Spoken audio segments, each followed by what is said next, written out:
Hi guys, welcome back to another food vlog. అందరు ఎలా ఉన్నారండి? బాగున్నారా? మేమైతే చాలా బాగున్నాము. మళ్ళొక మంచి రెసిపీతో మీ ముందుకు వచ్చేసాం. అదేంటా అని చూస్తున్నారా? అదే అండి, బుడంకాయ పచ్చడి రోట్లో కాల్చి చేసేదన్నమాట. అసలు ఈ ప్రాసెస్ అంతా ఎలా ఉంటుందో లాస్ట్ వరకు వీడియో చూసేయండి, మీకే నచ్చుతుంది. ఖచ్చితంగా మీరు ఇంట్లో మాత్రం ట్రై చేస్తారు. అయితే దీనికోసం బుడంకాయలు ఉంటాయి కదా, అవి చేదుగా ఉన్నాయో లేవో చక్కగా చెక్ చేసుకోవాలి. ఎలా చెక్ చేసుకోవాలనుకుంటున్నారా?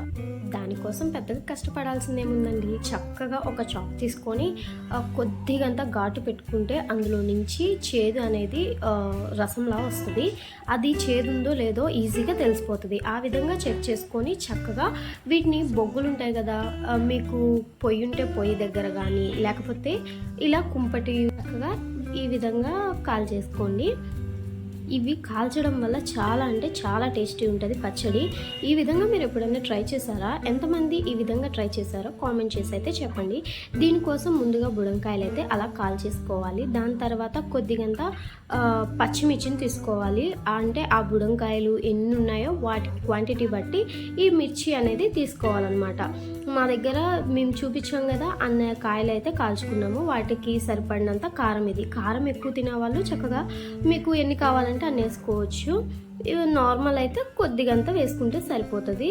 చూసారా? ఈ విధంగా పచ్చిమిర్చిని కూడా మంచిగా అటు ఇటు కాల్ చేసుకొని అదే ప్లేట్లోకి అయితే పక్కకి తీసేసుకోవాలన్నమాట. బుడంకాయలు ఉన్నప్పుడు ట్రై చేయండి, నిజంగా చాలా బాగుంటుంది. ఆల్రెడీ మన ఛానల్లో బుడంకాయ నిల్వ పచ్చడి ఎలా పెట్టుకోవాలో చాలామంది చూసుంటారు. చాలా మంచి వ్యూస్ వచ్చినాయి. అయితే ఇది కూడా ట్రై చేయండి, నిజంగా చాలా అంటే చాలా బాగుంటుంది. రోటీస్లో కానీ అండ్ రైస్లో కానీ చాలా టేస్టీగా ఉంటుంది. ఈ విధంగా మీరు కూడా ట్రై చేసేయండి. అయితే మనం కాల్చుకున్న బుడంకాయలు ఉన్నాయి కదా, వాటి మీద అలాగా బూడిద అండ్ డస్ట్ ఏమైనా ఉంటుంది కదా, అలా తీసేయాలి. ఆ తొక్క ఈజీగానే వచ్చేస్తుంది, తీసేసుకోవాలి. తీసేసుకున్నాక రోట్లో నూరుకుంటేనే చాలా అంటే చాలా టేస్టీగా ఉంటుంది. మిక్సీ పడితే మాత్రం మెత్తగా అయిపోతుంది, మీకు అంత టేస్ట్ అనిపించదు. కాల్చుకున్నవి ఎప్పుడైనా రోట్లో నూరుకుంటేనే బాగుంటుంది. అయినా రోటి పచ్చడి నచ్చిన వాళ్ళే ఎవరుంటారు చెప్పండి? ఈ రోజుల్లో చాలా బాగుంటుంది. జీలకర్రని కొద్దిగంత తీసుకొని అలా రోట్లో వేసుకొని చక్కగా దంచేసుకోవాలి. కొద్దిగంత వాటర్ పోసుకున్నాను. దాని తర్వాత వెల్లుల్లి రెబ్బలు అనమాట. ఇవి కాల్చుకున్న అవసరం లేదండి, ఇలా నార్మల్గా డైరెక్ట్గా వేసేసుకొని దంచుకుంటేనే వెల్లుల్లిపాయలు మస్తు స్మెల్, అసలు మంచి ఫ్లేవర్ అనమాట. అయితే దీంట్లోకి కల్లుప్పు యూస్ చేస్తున్నాను. మీ దగ్గర కల్లుప్పు ఉంటే అది యూస్ చేసుకోవచ్చు, లేకపోతే నార్మల్ సాల్ట్ ఉంటుంది కదా అదన్నా వేసుకోవచ్చు. కల్లుప్పు వేస్తే నిజంగా బాగుంటుంది అనమాట. సో కల్లుప్పు వేసుకొని కొద్దిగంత వాటర్ అలా వేసుకొని దంచేసుకున్నాను. నిజంగా అసలు ఆ వెల్లుల్లిపాయలు జీలకర్ర దంచుతుంటే మంచి సువాసన అయితే వచ్చింది. దాని తర్వాత ముందుగా మనం కాల్చేసుకున్నాం కదా మిర్చి, అవి కూడా చక్కగా రోట్లో వేసేసుకొని దంచుకోవాలన్నమాట. కచ్చా పిచ్చాగా దంచుకుంటే భలే ఉంటుంది అసలు నిజంగా పచ్చడి. అసలు పచ్చడి అంటే నాకు చాలా ఇష్టం. ఎంతమందికి ఇలా రోటి పచ్చడి ఇష్టమో కూడా కామెంట్ చేసేయండి. అన్నంలో వేడివేడి అన్నంలో వేడివేడిగా ఈ పచ్చడి వేసుకొని తింటే వావ్ అని మీరే అనేస్తారు. తర్వాత మనం కాల్చి పెట్టుకున్న అండ్ తొక్క తీసి కూడా పెట్టుకున్నాం కదా, అవి చక్కగా బుడంకాయలు మంచిగా వేసేసుకొని దంచేసుకోవాలి. కొద్ది కొద్దిగా వేసుకొని దంచుకోండి. దాని తర్వాత ఒక్కొక్క బుడంకాయ వేసుకొని దంచుకోండి.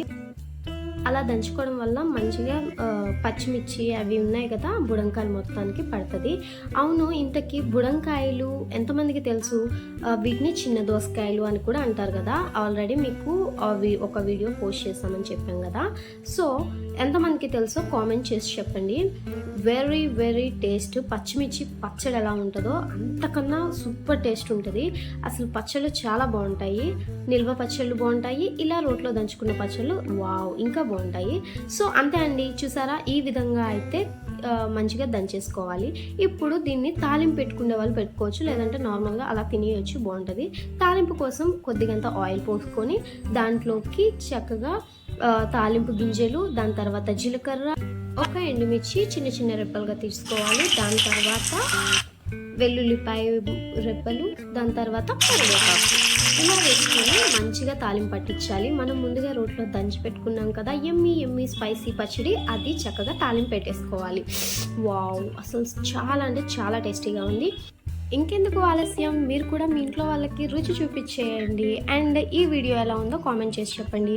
అలాగే మా వీడియో నచ్చితే ఖచ్చితంగా లైక్ చేయండి అండ్ మా వీడియో సపోర్ట్ చేయండి.